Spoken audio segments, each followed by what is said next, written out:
Dear loser, welcome to kind of a fake episode of Cinema Bing Bong. I'm not doing the real intro because it's like not a real episode. I'm your host. I'm still real. I'm your host, Amelia, and I'm joined by Rebecca. Hey, Rebecca. I didn't think that you were going to reference Dear Chris Loser. I'm thinking about it every day, so I thought I think about it every day. I didn't know that you thought about it every day. Yeah. I definitely think about it every day. I hate you. I hate you. For those of you under like 35, so there was a website called You're the Man Now Dog, and it was like YouTube but for maybe 100 videos. And there was one of someone doing a dramatic reading of a teen breakup letter called Dear Loser Chris. Was it Dear Chris Loser? No, it's Dear Loser brackets Chris. Yeah. I'll cut some. I hate you, I hate you, I hate you, I hate you. I hate you, and also, guess what? My mother hates you too, that she the one who put me up to this. You look so stupid with your mum and your little sister having breakfast. Um... It was like, what is this, like, even your little bro know you a loser? So the reason that we're not doing a real episode, we haven't recorded it yet. So I was about to say the runtime is, you will have noticed the runtime, but you know, knowing me and Rebecca, anything could happen. But basically, Rebecca went to Japan and got some kind of like rare medieval disease, like influenza A or something like that. And a lot of people have got it. My agent's got it. Yeah, everyone at my work got it. I've been walking around this ghost town at the Union. And so Rebecca hasn't seen any movies. Even if I wasn't sick, I wouldn't have been able to see any movies because I was in Japan. Yeah, because also Rebecca's in Japan and she's had a lot of work. They don't release movies. They release movies in Japan like super late, like months and months and months. That's why that guy on Twitter is always talking about some movie from like last year. Hideo Kojima. Yes, yeah. Oh, is that why? I wondered why he's always he like, lives in Japan. I'm finally going to see this. And I'm like, oh, yeah, all right. Cool. I saw that it was fine. They take a long time on those subtitles. Yeah, fair enough. And so I thought we could do...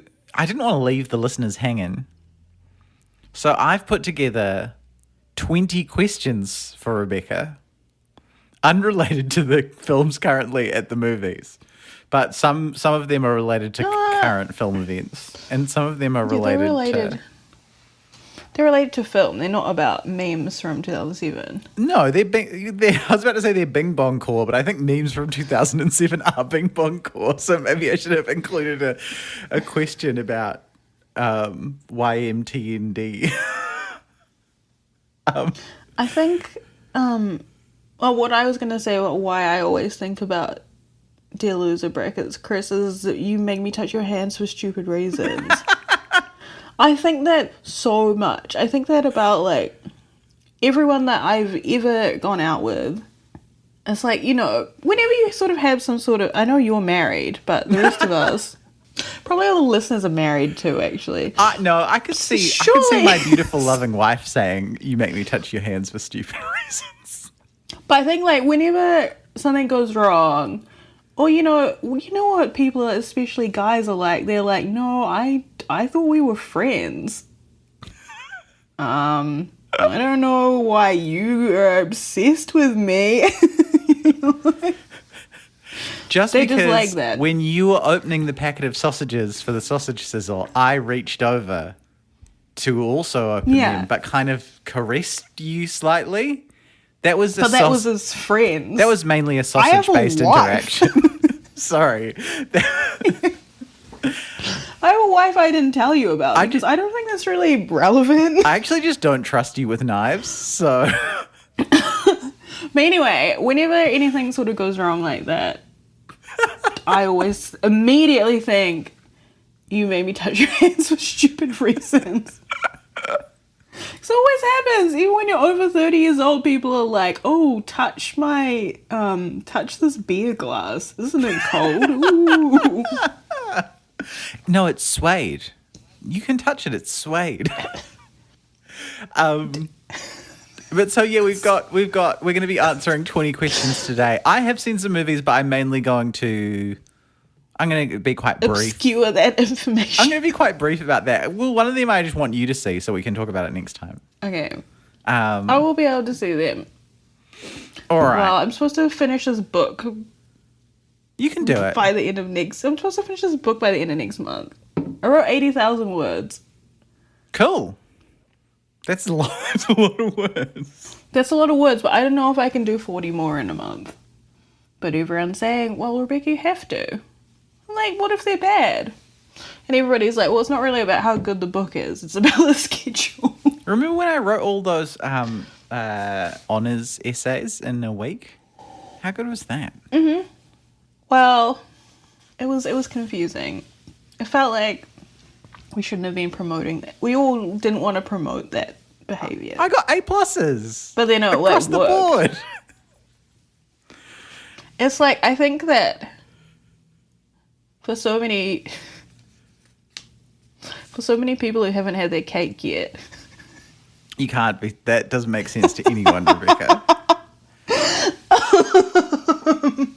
For so many people at university who haven't been diagnosed with anything. Yeah. Except maybe anxiety. Yes. It's always just a question of how far can you take this before it goes wrong. And so we're all thinking, Amelia, you can't write all 4 of your honours papers in a week. And then it just worked. That wasn't the point. The point was after that. The point was the masters. The point was the masters. That one didn't work as well. And for me, it was the honours dissertation. Oh, yeah. But then the masters was fine. Because this was the difference, was that the masters I did in a group. The honours I did by myself. I was the only student. Yeah, I had the opposite experience. The masters I did by myself, and also my supervisor was overseas for 8 months of the year, which didn't help. That doesn't... For some types of people, you can't be on your own that much or you won't do anything. Yeah. Especially if you feel like it's going to be really annoying if you're the only person doing this thing, if you talk to anyone about it. I wrote some great songs, though, during that time. And that's why me and Amelia don't have first class degrees straight across the board. Look, it's annoying because I could have made the suggested changes from the referees and resubmitted it for a higher grade. But at the time, I was like, I'll probably be dead soon. I was like, who's going to care about this ever? And now me, years later, is like, it would have been nice. It would have been nice to have got my dissertation. I just wrote whatever. I handed it in, and then this is how bad I was. This is how bad the situation I was in mentally. I deleted my email account. So I just didn't hear back about that. And then I didn't go anywhere near the university for a whole year. I just never went uptown. And I was like, every time I had to work in Midtown, I was really scared because I thought that my supervisor was going to come in and be like, what the fuck is wrong with you? Hell yeah. And then that did eventually happen when I was eating a piece of pizza at Sal's Pizza on Queen Street. And she was like, Rebecca, what happened to you? And I was like, oh, I went mental. And she was like, yeah, I thought so. She was like, but it was okay because your dad died. And I was like, yeah, but it wasn't like, I knew that it wasn't to do with that. Yeah. Good excuse to have, though. But, and I saw my supervisor one time last year at the film festival, and I was also, partially I was running away, and partially I was like, I can't believe she's still here. She had like just moved to New Zealand that year, and she was very weirded out by everything because she was Canadian, but she'd lived in Vienna for like 8 years or something. What a fascinating life. And then she was like having trouble because she was like trying to date New Zealand men in their like late 30s. Uh-oh. No. And we were like, no. They were touching her hand for stupid reasons. They were touching her hand and then telling her that she was confused. Should we? So I feel bad for saying that I thought I would be dead. No, it's okay. I'm sure many of the listeners felt like that before. I just had a strong feeling about it. I know. I'm fine now. And I'm like, Amelia, you're from a middle class white family. You don't need to die. What if I get meningitis though, or something like that? You got the vaccine. What is like? Remember when measles came and then you asked me if you'd had the vaccine? I thought you would not. Look, that could have done And it I as did well. know. That could have done it. I did know. All right, should we talk I about? remembered the MMR rollout.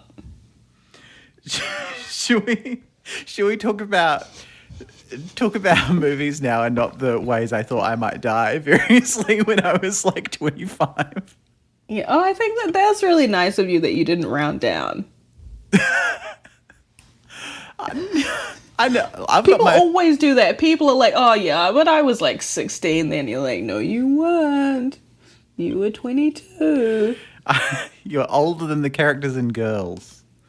That's not a segue. That's not one of the questions. That's not a segue. Okay. Okay. The reason why I didn't get started on the questions is because I'm gonna need to Google Oscar winners. Okay. Well, let me do some. I'll do a bit of introduction while you type. So I've organised the questions into groups of 5, and I've tried to keep a blend of positive and negative skewed questions, as well as kind of a little bit, do a crazy one, school photo style. And our first block of questions are about this year's Academy Award ceremony, colloquially known as the Oscars. So they're questions about Rebecca's opinion on this year's Oscars, which hadn't happened when we recorded the last podcast. Rebecca, are you ready for question 1? Yes. What is this year's funniest Oscar win? Best sound F1. Best sound F1 is very funny. That's objectively true answer. That's not just my opinion. What is the sound of F1? Yeah, but they nailed it.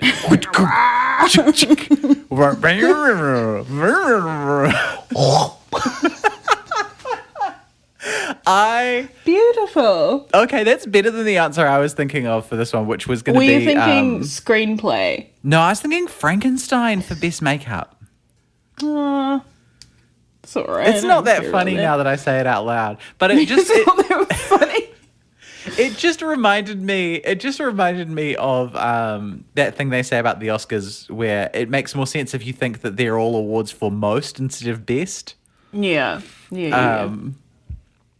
Because old mate Frank in Frankenstein was really he was caked up, not caked up. That's not what that means. He was he had a lot of foundation on, and he had not blended. He was not blended. I don't think the character of Frankenstein was supposed to texturally. Why is your shading so dark, girl? That's what they should have been saying to Frankie.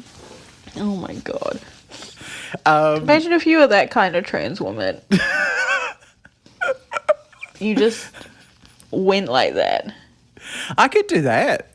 I would need to get nicer nails, I think. All right, question 2. What is this year's funniest Oscar loss? Oh yeah, I need to go back to the list. I was so fast with the last one. Well, I mean, F1 lost Best Picture, which is Okay, I don't know if losing to be funny. That's like quite niche for a loss to be funny. Because I didn't feel, I don't think it was funny that old Timothy didn't win.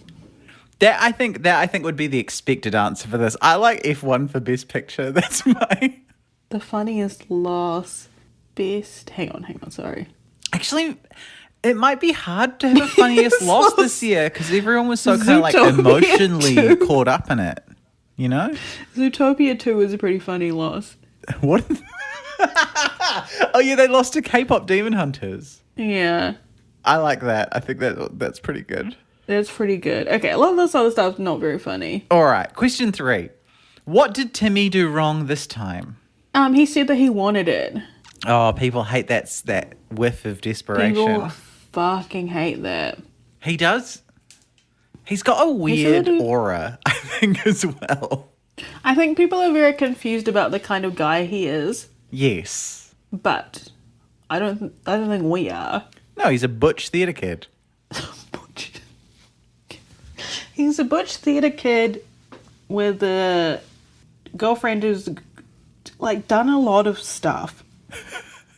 He shops at Jimmy D, but he has like a weirdly encyclopedic knowledge of basketball scores. It's like Yeah, and I think, that like, kind of guy. Amelia, you were in what was called the A stream at school. A class, yeah. There are lots of guys like that. Yeah, they were mostly telling me to fuck off. Because they were kind of like, until they But, were you on know, the they stage, and then they were like, oh. They like rap music, they're white, and I think that sort of like covers up a lot of the truth Yeah. of their personalities. I should do a book of essays with my next album. So everyone knows what I'm thinking about. I love the concept of a book of essays being so that everybody knows what you're thinking about. Well, I mean, this is the That's problem with great. making largely instrumental music, you know? But I mean, I don't think anyone else is using that Yeah, no. phrasing to talk about I'll essays. think about it next time. I think if everyone was just honest and said that they want to write essays because they want everyone to know what they're thinking about. Is that not... Why do people... Because they say because they have a story to tell. Okay. And sometimes they say it's because they want to move on from poetry. What does that mean? And sometimes they say it's because they tried to write a novel and it was too hard. And I don't think any of these are good reasons. I think essays are really hard. I think most essays are like really boring. Because I don't like writing essays, and people will try to get me to write essays. Why? They're like, Rebecca, you're an interesting person and you're a writer, so write an essay about yourself. And I'm like, but I don't want everybody to know what I'm thinking. See, I do. I do want everyone to know what I'm thinking. The struggle that I have with Why? essays is that they never... Because I feel... Look, we're going to get emotionally tender on this fake episode of Cinema Bing Bong. I feel so no. misunderstood all the time, Rebecca. Oh my god. And I feel like if I released an album with a linked book of non-fiction essays, that might be what finally got people to get me. Wow. I didn't know that you felt misunderstood. Yeah. By who? Just in general? Just in general. By your fans? No, not by love the fans. Hey, don't disrespect the fans like that. Yeah, because that's what I was thinking when I was watching the World Ice Skating Championships the last few days. That the fans didn't That they understand would- the skaters. No, is that they would ask them if they want to say anything to their fans. Oh. And then I was thinking, like, do I think that my own fans misunderstand me? Rebecca, do you have anything to say to your fans? Not right now. Okay. But yeah, I'm concerned. I'm always concerned. You know, like, you're always removed from the physical act of anything. You think that getting, like, positive feedback or whatever is going to be good, right? Sometimes. But then, then when you experience it, you're like, oh, so you, like, loved this thing that I did, but you didn't understand it, like, at all. Have you experienced that? Sorry, my voice sounded like Sam Campbell then. I think it's different with music because mostly people don't interpret it. Yes. But that must also feel bad. People don't interpret it. I think the closest is when my last album came out and a lot of people were talking about how it's drum and bass. And I was like, well, I'll take whatever, sure. Love it. Thank you. Love you. I think that, I think one of the worst things with the book is that you don't make the cover. No. So you have to, go through this experience where you write something, someone else interprets it, writes down how they feel about their interpretation as images, and then they send that to someone else, and then this person creates a cover, and then they show that to you, and you're like, this is not how I would interpret what I've written as an image at all. I think maybe I need an example of that to make it make sense. No, I understand that. But I mean, I'm not sure the listeners imagine you've written something that you think is really profound or whatever. You've written this book of linked essays because you want the people to know what you think. Yeah. And you think that you have a really good perspective on how the country is run or whatever. Essay 1, Aristotelian teleology, why I hate it. And you think that's really serious and really good, and then you get this picture and it's a blonde cartoon woman on a beach and she's crying and she's there's a pink sparkly broken heart or something. That's what it feels like. Even if the cover is a lot better than that, you're still that's not it. I'm actually not that basic or whatever. It makes me think of Nabokov and Lolita because yes. Yeah, because Nabokov was I don't want please do not put a picture of a sexy little girl on the cover of my book. That is the opposite of what I want. That will no one will understand the book if that is what is on the cover. You can't do that shit. Please never do that shit. And I think he was if you do have to put a picture on the cover, please make it a picture of a road in the American Midwest or something. He did not want anything that you have seen on the cover of Lolita. Yeah, he didn't want that. But people don't care what the author thinks. Yeah, and for the first edition, it just says Lolita. It's brown, and it says Lolita in big letters. And then after that, everyone was just what if I put a sexy child on the cover of this book? Yeah, and then if it's you yourself, you're can we just have brown? Can we just have brown with the title? And they're your audience is the girlies. Your audience could be perverts. So we want to do pink, and you're but I don't want my audience to be the girlies, and they're well, sorry, diva. Question 4: what is this year's most deserving Oscar win? Oh, it's an earnest question, Rebecca. Oh, it's it's hard when you see some of the others in the category. Yeah. Yeah, sometimes it's is that deserving because it's obvious? I think that's easy. If it's well, all the other ones are not that good. Yeah, I think best writing adapted screenplay, one battle after another. I think that makes sense. I think that's strong.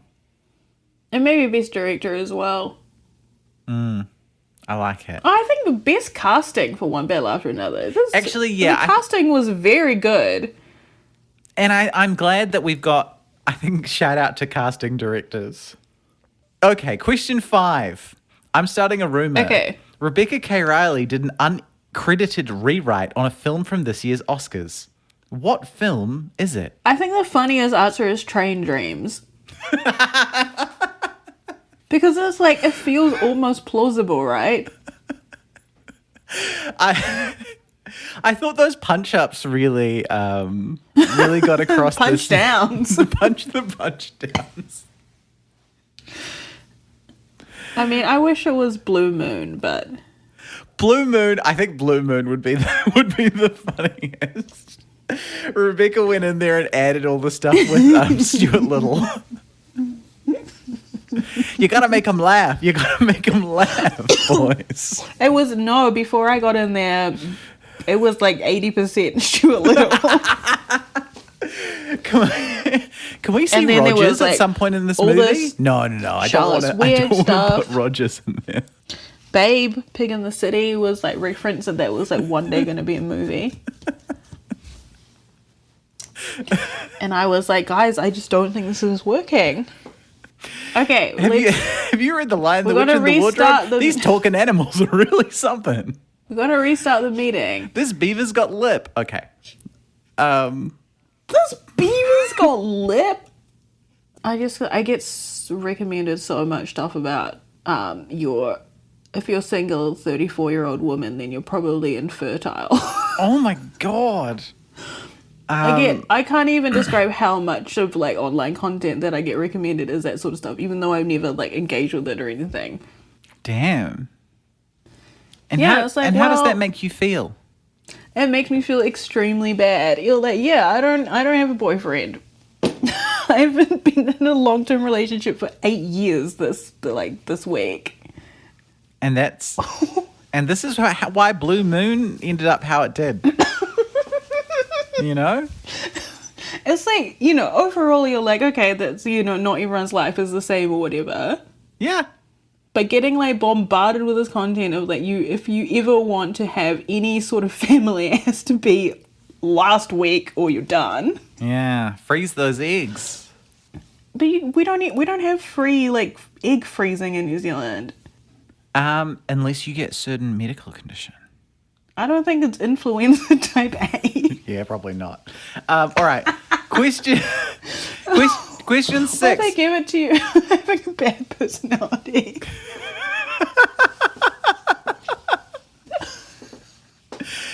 Can't you imagine the New Zealand government being like, if you earn over $100,000 a year, then we'll give it to you for free? Yep, that seems exactly They like would what do they would that. do. Hey, they're like, we're calling it the Successful Women's Egg Freezing Sustainability Fund. It's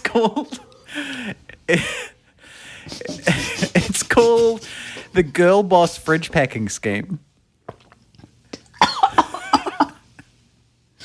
Oh my god. And they would be like, and you can have it if you're American.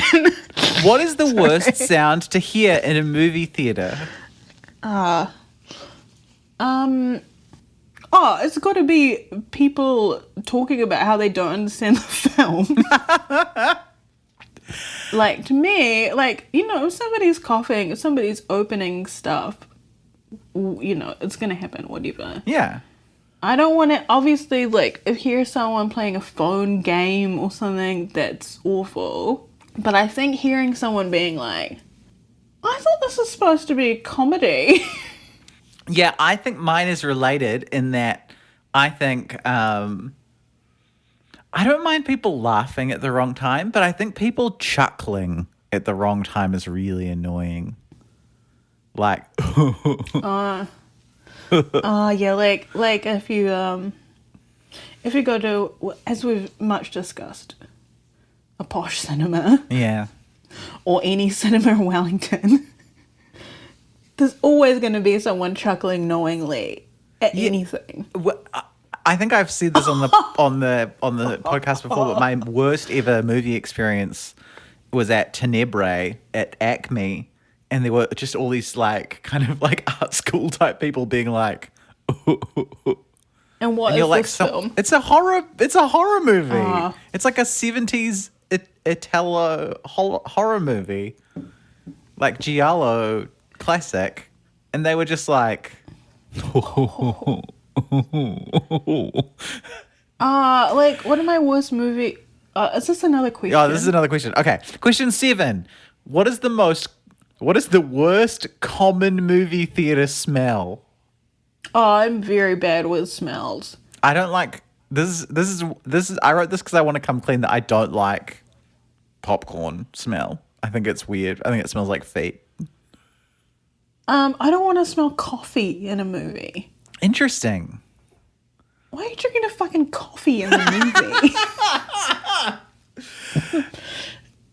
This is And hard then for me because they're like I this think I could be clatter. a coffee in a movie kind of a person. I've done it.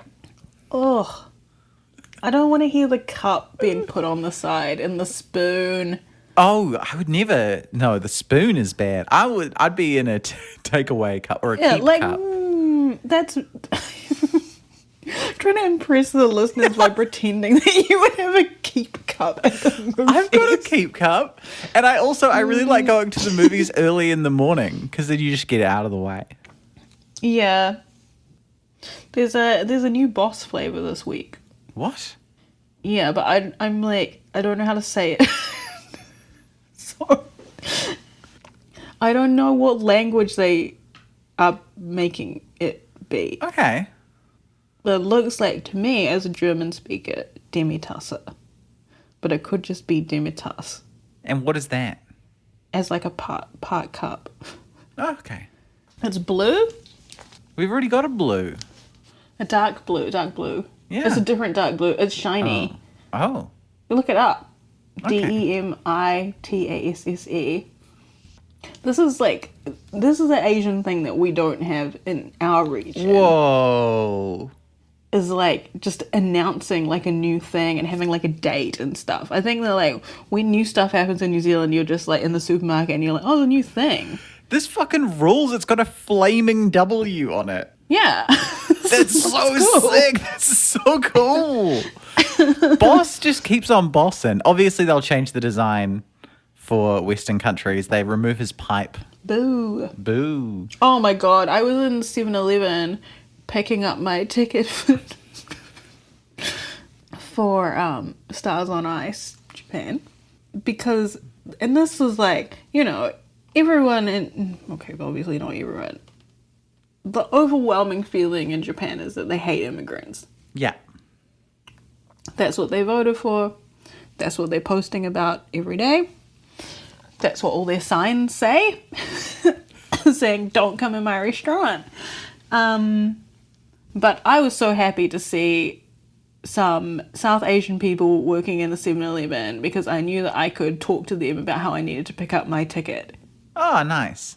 That was so convenient for me as an English speaker to see some people who are like, those people probably speak English and we're going to sort out this whole thing. Because you have to have like an email with like a barcode and then you've got to sign for it and all this stuff. This is when you buy a ticket online. And I didn't buy the ticket because you can't buy the tickets if you don't have a Japanese phone number and address. Oh my god. So this other guy bought them for me through a service called Japan Tickets that I recommend if anyone wants to buy any tickets in Japan, because there's no point trying to buy your own tickets. Yeah. It's just a waste of your time. Like, even if Japan tickets cost you extra $50 or whatever, like, if you want to go to something, then do it. Anyway, the point was the 7-Eleven smelled horrible, and I was like, this is fucked up. Like, what's going on? Turns out there was a smoking chamber in the 7-Eleven. God. It was like brown stained glass. That's Just crazy. in the corner. And this is underground because it was like part of the train station. Yeah. And I was like, I don't know how these poor people work here. Well, that brings us to question 8. Are there any smells that are good in all circumstances? Maybe sandalwood? I like just citrus. I'm more of a fresh cut grass kind of a girl. That feels allergic. I think we're gonna pick up our pace because I told you that we would be recording for half an hour, and we've already been recording. Can I tell a quick story about scent? Yeah, sure. We can do whatever you want. The year is 2024. Okay, this is not that long ago. It was a dark night. Basically, me and my friend went to Madrid. Yes. And when we were there, we were in El Corte Inglés, which is a department store, and they had these Loewe perfumes that are like Madrid exclusive, Okay. but they're like $400. Yeah. And so we were like, we smelled them, and one of them was like amazing, and we were like, oh, it's so good, but we were like, oh, $400. Neither of us had $400 for a perfume at the time. Yeah. Then things changed. Now, I kind of do have $400 for a perfume. Well, la-dee. Well, let's just bloody cancel the podcast. I don't have anything else. But if I wanted to spend $400 on perfume, I could. It wouldn't ruin my life anymore. Yeah, yes.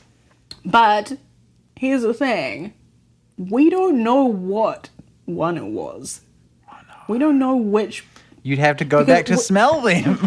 Yeah, so I thought it was the one, we knew it was called Un Paseo por Madrid. But that turns out to be, there's 5-6 different ones, all called that. And they don't, so then they're not actually like exclusive. So the confusion about them being exclusive is that in Spain, they are only sold in that shop. Outside of Spain, they're more free with it. But they don't stock them in New Zealand. This feels like the plot of like a kind of late 50s movie that you go, what the fuck? Marilyn Monroe's in this? Yeah. I've got to get that perfume to win her heart. I thought that I knew which one it was. Yes. And so I bought like one that didn't cost $400. It cost less than that because it was the old packaging, and I bought it off like fragrance.co.nz or something. But like then an Charlie's importer. going off to war in Korea. But when I got it, I knew that it wasn't it. Fuck. Then, yesterday, I was in Daimaru in the center of, there's another department store, in the center of Osaka. And I was talking to you, I was talking to you about the Pokemon Center. Yes.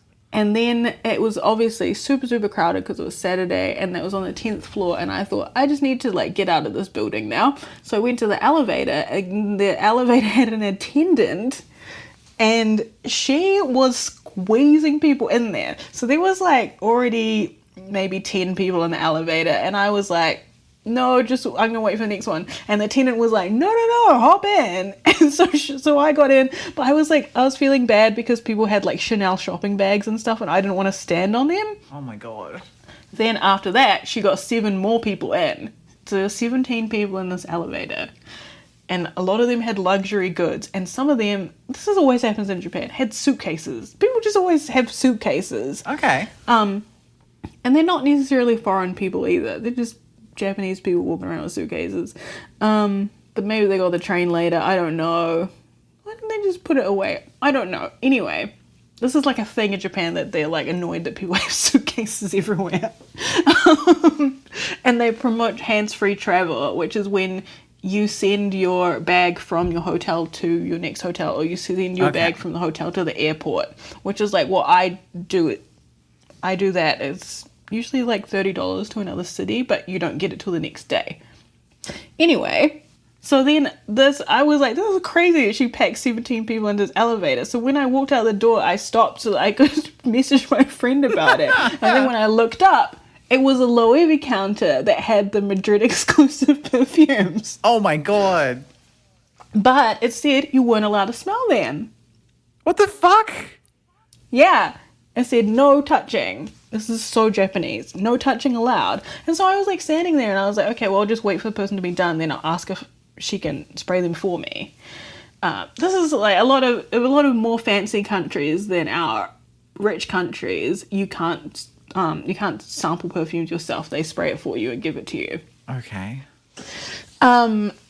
Which went horribly when we went to the Diptyque store in Seoul, because the guy was like yawning and on his phone, and you had to be like, I'm so sorry, can I please smell the perfume? And he was like, oh. You'll never get worse customer service than from a Gen Z man in Seoul. Anyway, and then they gave me a ticket because I was the second person in the queue to smell these perfumes. And I wanted to smell all 5 of them, right? But I was like, that's going to be too much. Well, you've already got one, right? So you can cross that one off. I got one. I know it's not opera.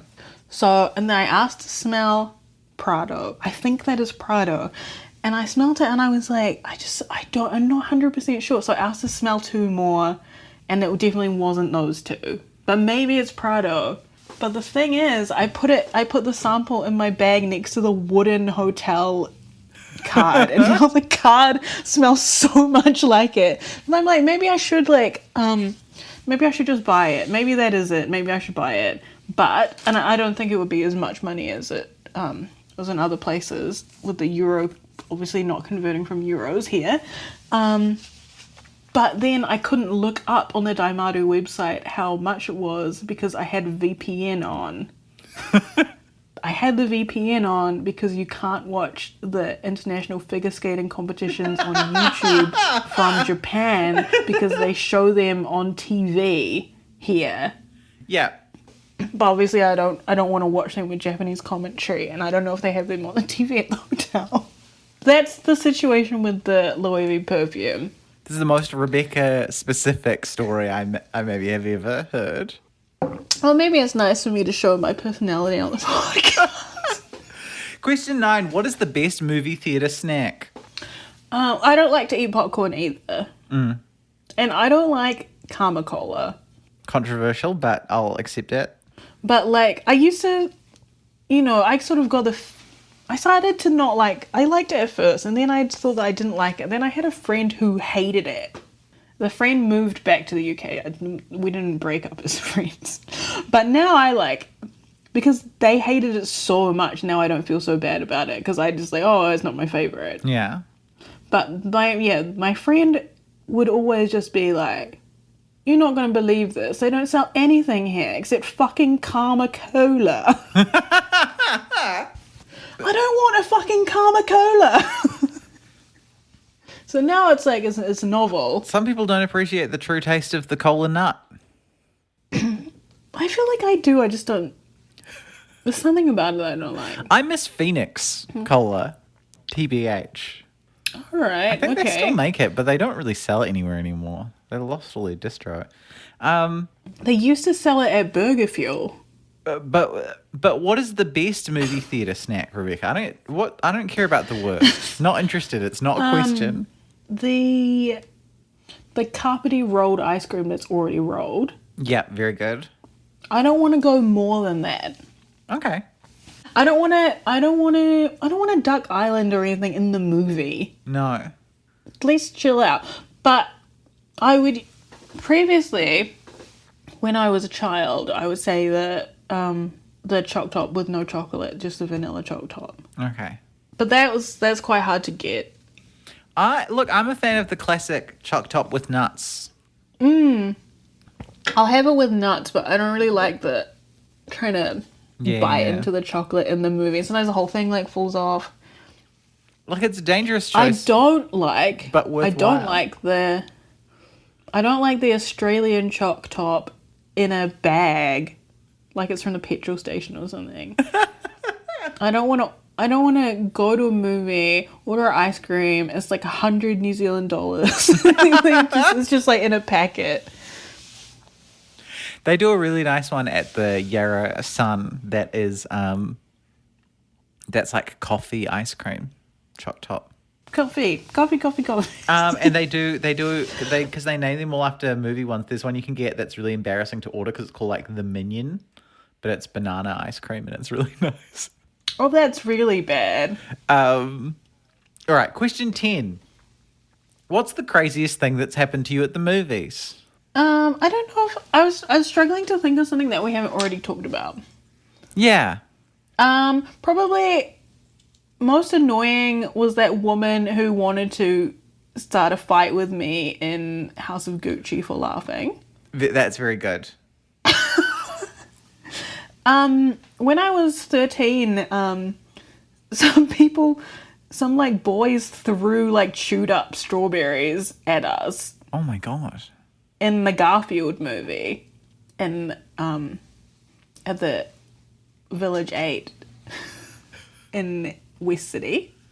I think for me it's definitely the time that I had to see a preview screening of Paddington 3 so that I could write a review of it Oh, before I know. This is wide good. release. Have I talked about this on the podcast? No, I don't think so. And Maybe eagle-eared listeners will know. and when I showed up and sat down, you know, I was pretty early. I was maybe the first person in there. Someone comes in with a dog. I'm like, that's interesting. That doesn't look like a support animal.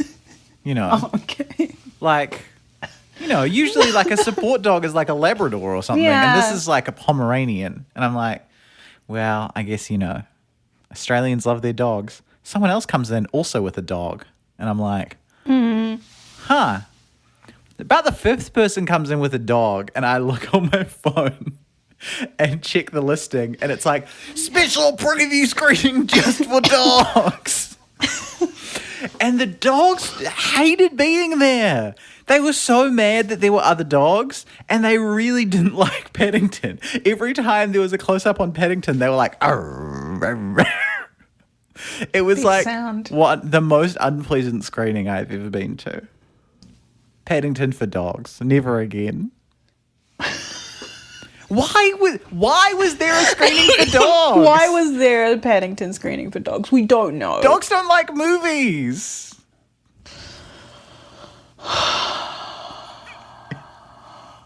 Okay. Is that the Oh, we used to have some terrible experiences at the New Zealand International Film Festival. Remember when they would do... They don't do this anymore. They would do an overflow screening, and you wouldn't know that your friend was in a different room. yeah. You'd be like, no, I'm in here. I'm in row C. And they're like, yeah, I'm looking at row C. You're not fucking there.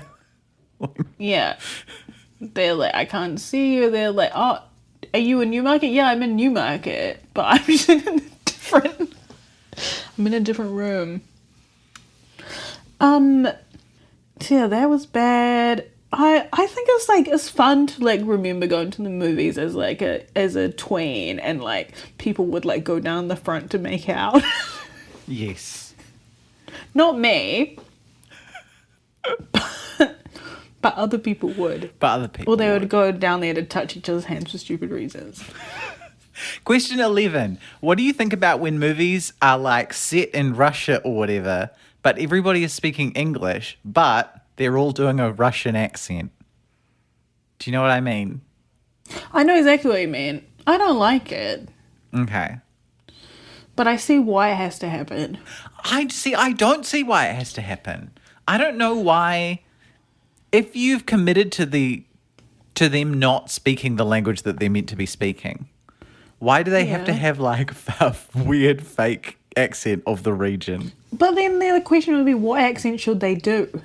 Everyone should just do Whatever their their normal own accent. accent. Yeah. But they would never let that happen. They don't even let New Zealanders... They make New Zealanders be Australian, like in the White Lotus. This is maybe my new campaign for the pod. Let people talk in their normal accents. There are so few films where it would be, where it would like matter ruin to the the plot. plot that like, Yeah. Benedict Cumberbatch's English. But they always, Yeah. it's just, it's... I think that more often they should let people do it. It's just not about... If the film is not about being from a particular region or whatever, why do they all need to be American? Yeah.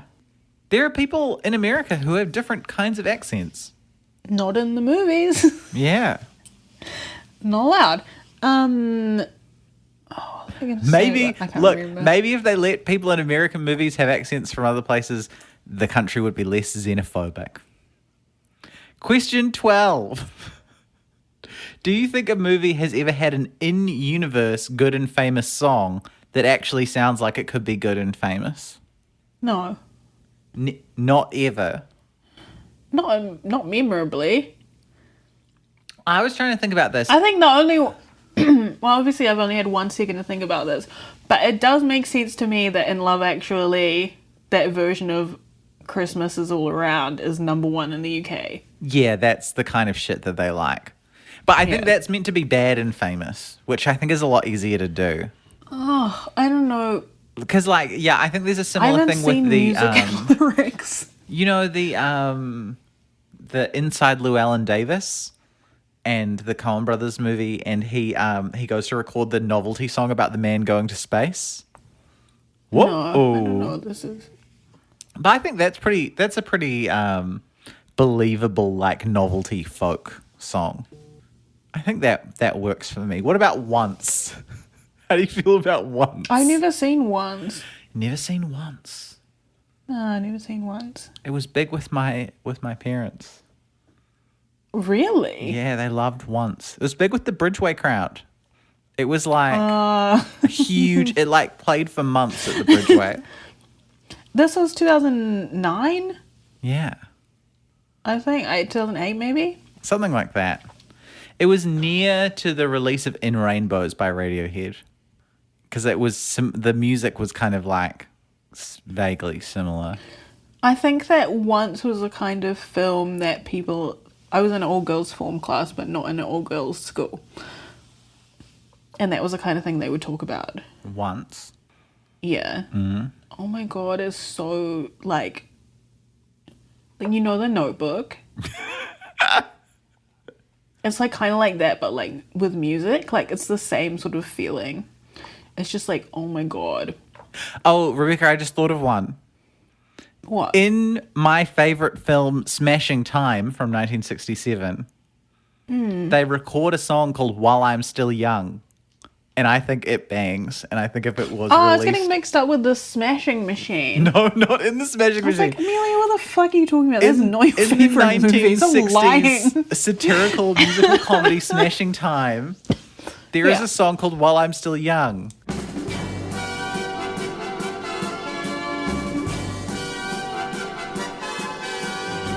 I can't sing, but I'm young. Can't do a thing, but I'm young. Don't give a fig if you don't dig that I'm around. I don't think I can fairly say that the songs in the saddest music in the world are like good songs. They're sad though. They're sad. I think, But yeah. I feel like, you know, when people are like, everyone's so pretentious about the Oscars. I think that some art house movie with Timothée Chalamet was actually better than Marvel or whatever. Yeah. That's not pretentious, but it would be pretentious to like act like the songs in the saddest music in the world were like good pop songs. Yeah, I think the in-universe there is so far removed from our actual universe that maybe it doesn't, yeah, maybe it doesn't count. doesn't like textually make sense. Now go away, she wails. You are dead. Don't sneak in at night to nurse from my breast. That milk is only for the living. To Canadian ears, that may sound harsh. I was going to say the song in Tony Erdmann, but that is a real song Okay. by Whitney Houston. I also think that in a lot of the Busby Berkeley musicals, they're actually putting on a musical. And I think if they had put on a musical that looked like that, it would run for 1,000 years. So I would like to count them. I think I heard that Sandra Hüller like sings a song in Project Hail Mary as well. Oh my god! Everyone's talking about this fucking movie. It looks bad to me, but I'm gonna have to see it. I thought that it looked bad, and everyone thought it was bad. Like No, everyone loves that it. was the situation that we were living in. Then I opened the letterboxd. Everyone's like 10 stars, best movie ever. I didn't read the reviews. I was like, I don't need to make myself pissed off. You do though for the podcast. But not at the... We weren't recording the podcast at the time. Okay. Yeah. Okay. Fair enough. You have to... If you're traveling by yourself for more than a week, you have to be, like, more careful with yourself. True. You can't just be, like, in a bad mood, because then you're just in a bad mood by yourself and you are illiterate. Yeah. And weird. And weird and twice as big as everyone. Question 13. Should they let children be in movies? I was thinking fucking know. I mean, independent of this, I haven't read the questions in advance. I've recently been thinking that it's so weird that children are in movies. They could be in a documentary. I don't think a child should be an actor. And I think it's so weird that children are able to do that. There's so many things that children are like not able to do. Opening jars. Yeah, it's interesting because I think it would be sad if we lived in a world where there were never any movies with children in them. However, I also do think that the way that the industry is run at the moment, it seems kind of psycho to put a child in a movie. And it always has been run. Yeah. Maybe it's better now, not giving drugs to the children. I think they might still be giving drugs to the children, Rebecca. I don't They're know. not on the scale of like Shirley Temple. Judy Garland and Judy that Garland. that boy. What's that boy called? Macaulay Culkin. Mickey Rooney? Oh, shit. Yeah. Not Macaulay Culkin. 14. Should they let animals be in movies? That's more kind of whatever. Can I tell you something crazy? Or can you tell me That if is I'm weird. crazy? It is weird when some animals are in movies, but I think it's alright if like there's a dog in a movie. Can you tell me if I'm... Yeah. Yes. Tell me if I'm being crazy. I was watching this... I can't remember if it was French or Italian lesbian vampire horror movie from the 70s. And in the movie... Some of them are sort of French and Italian. I think it might be French and Italian. In the movie, they kill a fox, and they actually killed the fox. Oh no! And you thought that was alright? And I was like, well, that's kind of sucks. But also, I'm a vegetarian, so I don't think anyone should be killing animals. And it really weirded me out when everyone in Letterboxd was like, I cannot support this disgusting movie because they kill an animal on screen. And I'm People are like, like you that kill about an animal books, off too. screen every day. How mental is my opinion here? I think that's I think it's a little bit mental, Okay. but I think that's like a common mental opinion to have. I just Isn't think it? if people are fine to do it for, 2 minutes of eating a hamburger or whatever, Yeah, they should be fine for having it being immortalized on screen.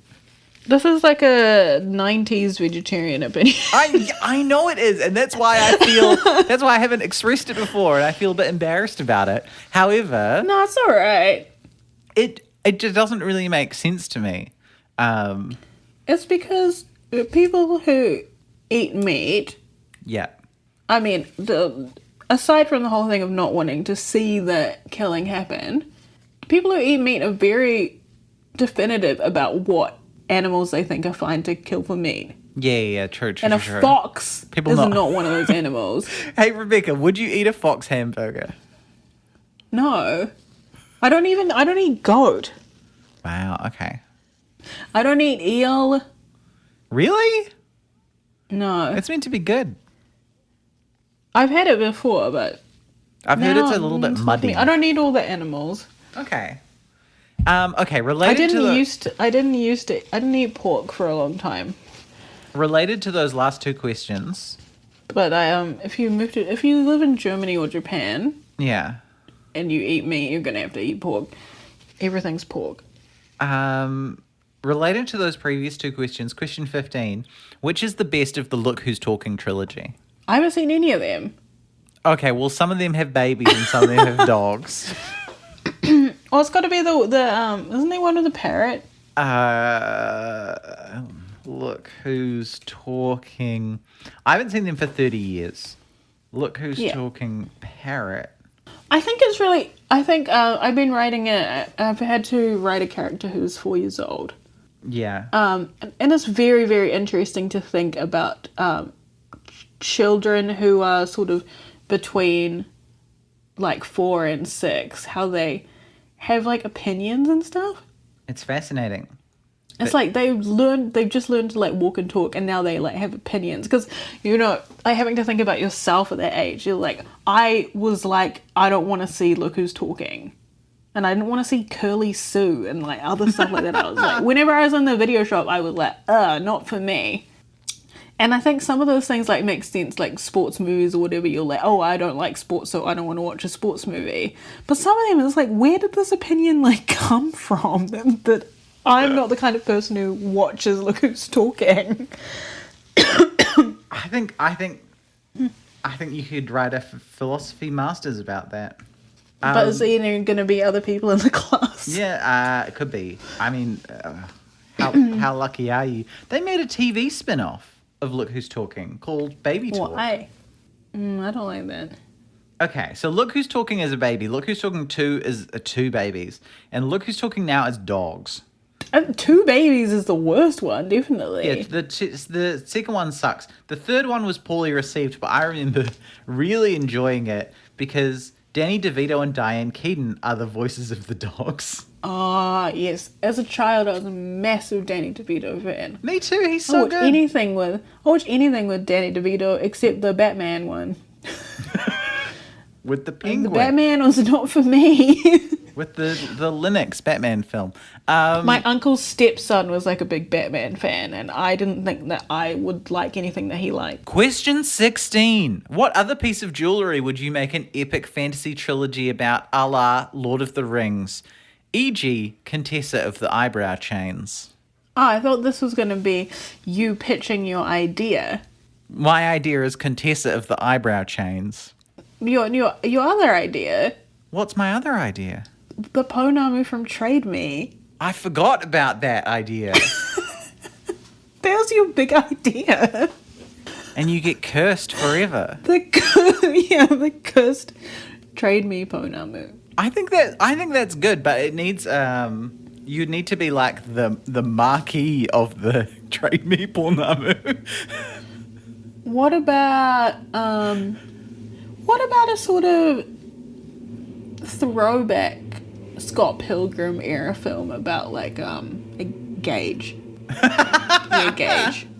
Okay, but what is the title that's in charge of all the gauges? What's the other word for them? Plugs or something? I don't know.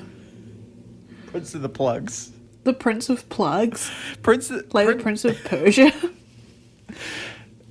The Arabian Prince of Plugs. What kind of fantasy creature is in charge of delivering the plugs in Prince of Plugs?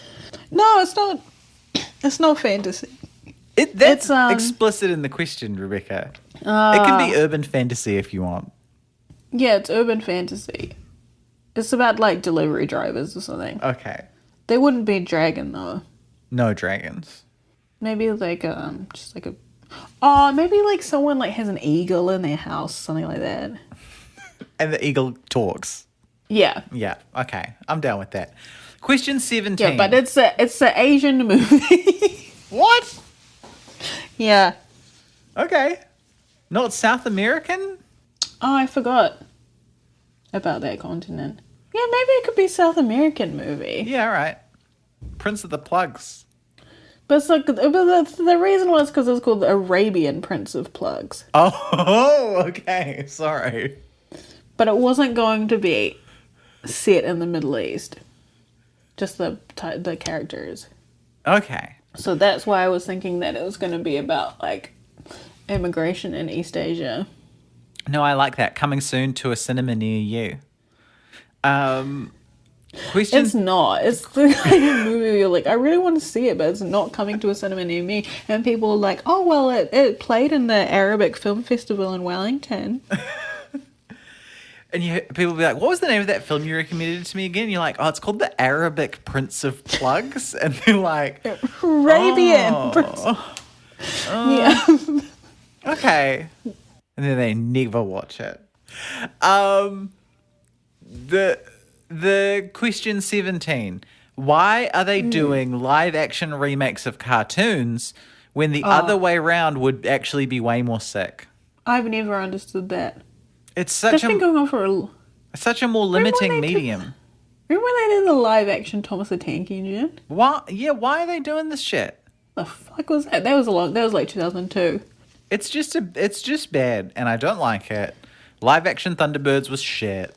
Bring back the puppets. Remember when there was that whole thing about live action Dragon Ball Z? Yeah. They made a movie. But like, it didn't. Everyone thought it was going to be like the biggest movie, or the children. What movie do you think they should make into an anime? Because they used to do that for TV, Yeah. like Scooby Doo. No, that's not right. What? Like Ghostbusters. Yeah, and what's another one? There's like the New Adventures of. Oh, they did it for Sabrina. Yes. I had a Duracell of that, and then everyone made fun of me. This is like such a typical. This is such a typical 12-year-old thing to happen. Is that I was like in a class in intermediate in year 8 where everyone thought they were in a gang. Of course. Oh, I just unlocked my own traumatic childhood memory. Oh, fuck. Sorry. So what's your traumatic childhood memory? I got to choose my own lunchbox, and I chose a pink one with kittens and roses on the cover. And then I was extremely bullied for it at school. And so I never brought it to school again after the first day. What? How old were you? Like 8? Oh, God. Oh, no. Oh, man. That's not good. Yeah, but I was... It feels bad 12. To remember such things. Yeah, I'm sorry. I was 12. My year 7 class was like just regular kids. Got a cartoon, Duracell. That was a more expensive one, so you're like, oh yeah, this would be good. You're thinking you're only going to be like bullied if you have like Clear or something really cheap, right? Yeah. I wasn't allowed Duracell, and so everyone was like, Pova. Oh, that's typical Deirdre. So I had this like good Duracell, and then everybody was like, oh, you're fucking gay. Why do you watch cartoons? You're a fag. I actually I just watched Juice TV, and I actually have sex. Question 17. And all my friends go to Rutherford. And they're 17. Question 17. What upcoming film are you most excited for? I don't know about any upcoming films. What are upcoming films? Obviously, I'm most excited for Teenage Sex and Death at Camp Miasma. Oh, yes. But then I also found out that John Wilson from How To with John Wilson has a film coming out this year. And so that's the one I'm second most excited for. Because How To with John Wilson is one of television's greatest programs. What are you talking about? Have you... Oh, what Rebecca, have you not seen How To with John Wilson? I have no idea what you're talking about. So John Wilson was I think he was a professional film editor. And he decided to make this TV show. It's produced by Nathan Fielder, I think. And it's basically cobbled together from all of this weird footage around that he takes in real life of him just talking to people or of stuff he sees in the street. And he just kind of gives you this through line with it of something kind of vaguely philosophical. He has a whole episode about covering furniture and talks to people who cover furniture and goes and does things like that. There's one where he takes a chip packet up a mountain to watch it get really big and puffy. Okay. It's really incredible. And this is called How To with John Wilson. Yeah, it's a really amazing show. I highly recommend it. I haven't seen the 3rd season actually, but sorry, I'm looking at the upcoming films. This okay. There's a lot of stuff that looks bad. Live action Moana, untitled Jumanji movie, Jesus Christ, Narnia, Ice Age, Scary Movie 6, Fokker in Law, Ready or Not 2, Supergirl, Spider-Man. Okay. A remake of The Mummy? Avengers Doomsday. I thought that was done. I thought we were done with that. Hunger Games. The Odyssey. Okay, so not those. This is not showing me anything that I might like to see. Okay, I might have to do more research into upcoming films. There's one coming out with some combination of people that's interesting. I can't remember. I do want to see the drama. Okay. Yeah. Sorry, that's my next question. No, that's my last Yeah. question. Let's skip to question 20. Have you been spoiled on the drama? No, I haven't. That's why I want to see it. Okay, because I was spoiled on it by a news article. No. And now I'm like, I actually really need to see this movie as soon as possible. Oh, okay.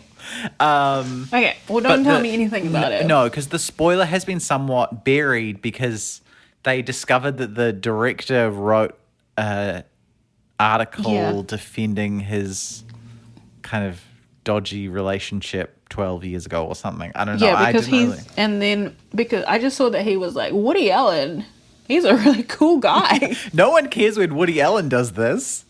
Oh. Question 19, our last question, weirdly. What recent film is everybody wrong about? Because we just did question 20. Question 19. What recent film is everybody wrong about but you? What? That's a hard question because, as we said, I don't think that everyone needs to hear my opinions about everything. Yes. I don't think that I'm right about everything. I can't think of something where I definitively thought something different than everyone else. Okay. That's too hard. That was hard, but I don't want to give a bad answer for the last question. Well, what do you think that about? I just saw The Testament of Anne Lee, which has been getting kind of rave reviews from critics that I respect and kind of often agree with. And I didn't think it was very good at all. And you thought the accents were bad? I thought the accents were weird, and I thought the whole structure of the film was very dull and like totally destroyed the flow. Basically, the movie is like all these little vignettes of this woman mystic's life, but they're all connected by a little like voiceover being like, and then 6 years later, they had built up a nice little village. And then it'll be like 2 minutes of them in the village, and it'll be like, Brother Michael went yonder to find more. And I'm just like, can I just see some of the stuff happen? It was very frustrating to me. Yeah, it's a movie. Let me see some of the stuff happen. There's a bit where she gets arrested, and you're like, oh shit, she's going to be like in prison. And then the next cut is her returning from prison, and it was like, her 6 months imprisonment was very hard on Anne. And I'm like, okay. We didn't even get a scene of that. Like, I don't know. It was... okay, that's weird. Yeah, I think there were elements of the film that were good. I don't think it was like a train wreck or anything, but I found that so frustrating that it kind of stopped me from really enjoying the film. And everyone else really likes it, so... They're wrong, apparently, according to the phrasing of this question. Yeah, according to the phrasing of the question. Yeah, I'm sorry I don't have a very good answer. And it is annoying when a film doesn't really get any attention. Yes. But the film is actually crazy. Okay. I think it's frustrating that so many people see so many bad films. Yeah. Under the pretense of like, oh, well, it's popular. Or like, one critic actually thought it was good. But that just doesn't seem to extend to so many films that are like bad, but they're like crazy. Do you have an example here, Rebecca? Well, definitely like Maestro. We love Maestro. It's got the juice.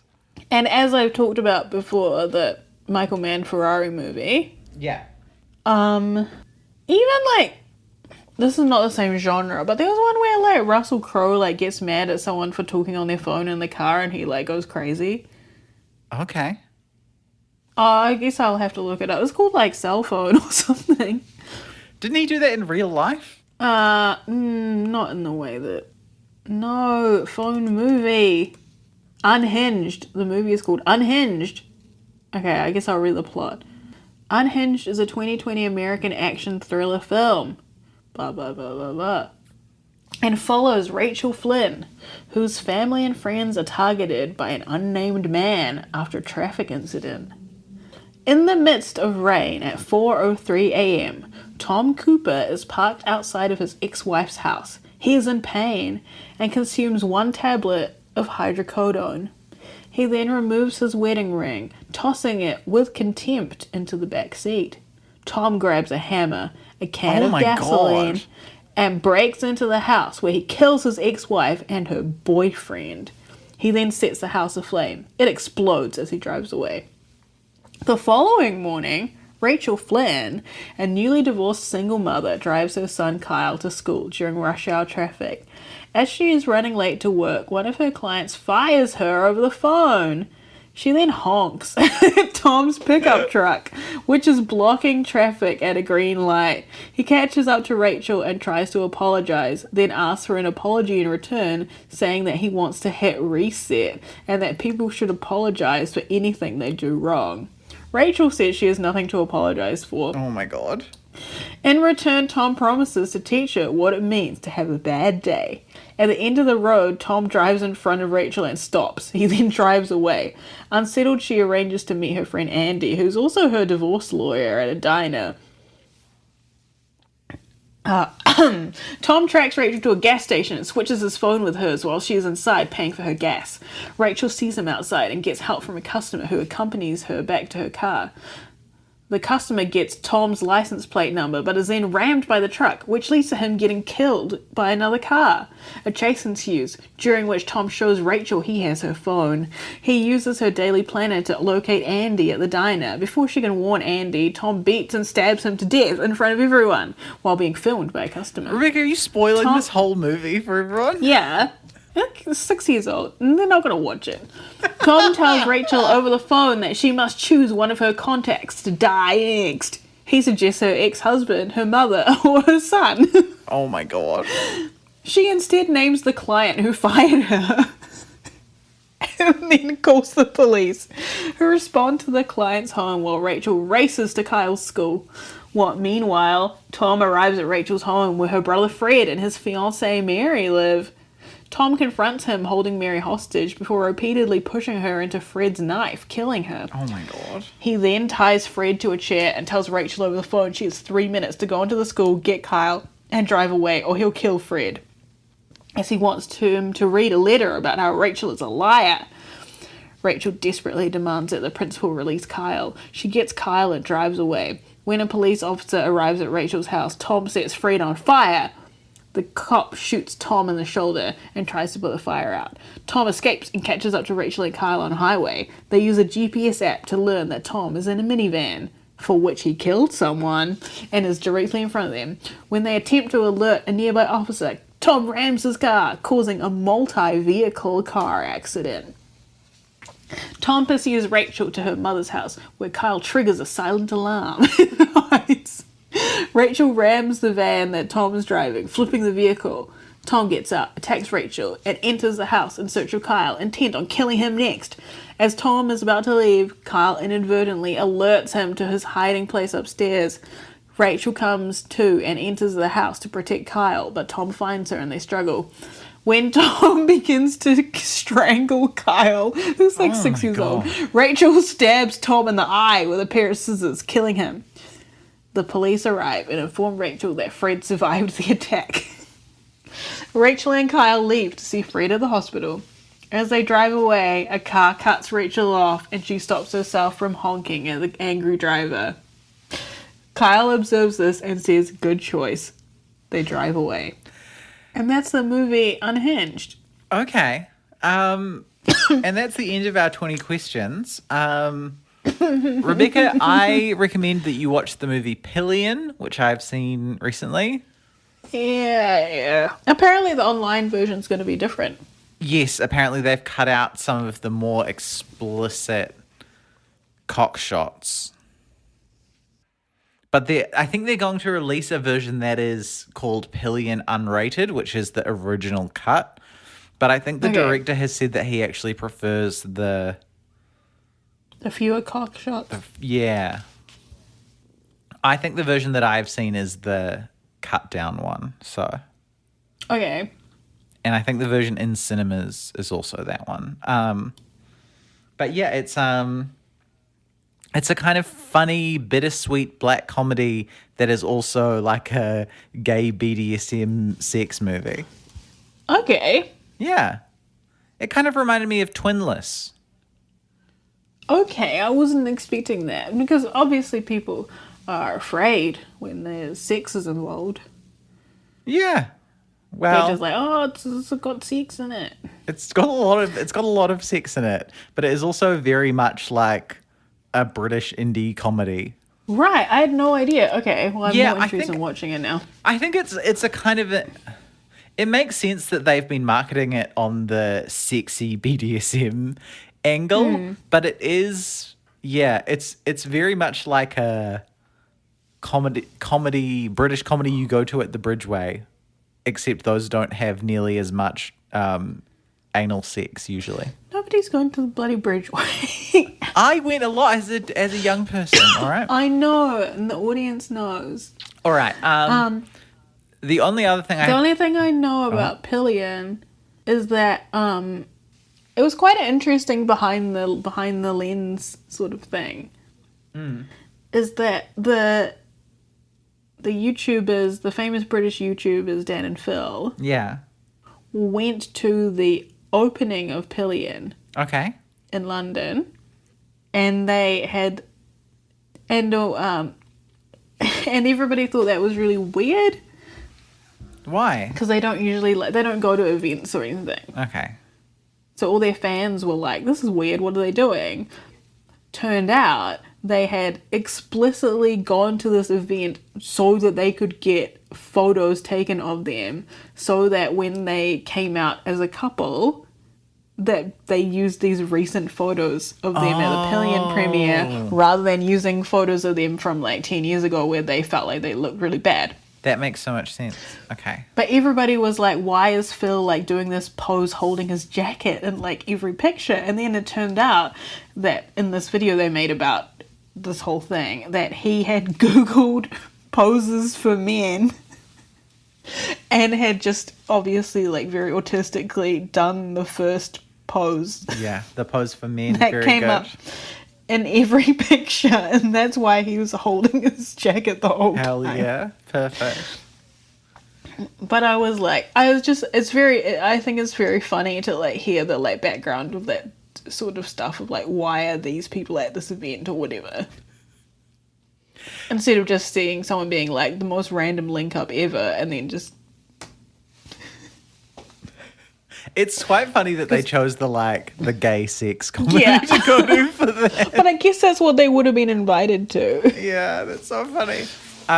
My other note before we sign off is that New Zealand indie horror comedy film The Oh, Weed yeah. Eaters is coming to New Zealand cinemas. It's getting, I think, like a limited release from now through April, and then it's getting more of a release, I think. I don't Yeah, know. and it's in April. It's in April Yeah, now. but so check it out. I haven't seen it, but it has one of my songs in it. So I've heard that it's And that's really, why really good. Amelia is talking as an authority on it. Everyone who's seen it says it's really amazing. So I haven't seen it either. I'm going to the special 4D screening at the Hollywood Avondale when I'm in New Zealand. Are you? Yeah. Got my Okay, ticket. didn't invite me. I didn't know if you would be there, and I was scared that the tickets would run out. And then it didn't work on my phone, so I forgot about asking other people about it and got obsessed with trying to make the Amelia ticket comes to New purchasing Zealand, work. just hangs out by herself the whole time. At the 4D comedy screening. 4D comedy screening. It can't be 4D. Maybe they're going to hotbox the cinema. Amelia and I were at the Hollywood when they set effigy on fire and the fire service came. That was so sick. This has been almost but not quite Cinema Bing Bong. I've been Amelia, joined by Rebecca. You can find us on social media at Cinema Bing Bong on Instagram. And please tell your friends to listen to our cool, funny podcast. Sorry, that was a little bit lackluster. Please. I had a late night last night. I played a gig last night. I'm tired. I had some beers. Oh my god. Yeah, I don't have an extra question for this one because I already wrote down all these other questions. So, what is your favorite word? I don't know. I get really anxious that I'm reusing the same words all the time. I really hated, for many, many years, like 20 years, I hated the word comfortable. I would never use it. And I hate comfy even more. But now I have used comfortable in my new book. My 80,000 words. That's so brave. If you write Rebecca. 80,000 words, you're going to have to use some that you don't like. I think And the word that I do like, I don't know, I like elusive. elusive's really good. I'll choose elusive as well, Leah. You can't choose the same word. I can do what I want. There's only 2 good English words. There's one. It's elusive. No, one. Sorry, there's only 1 good English word.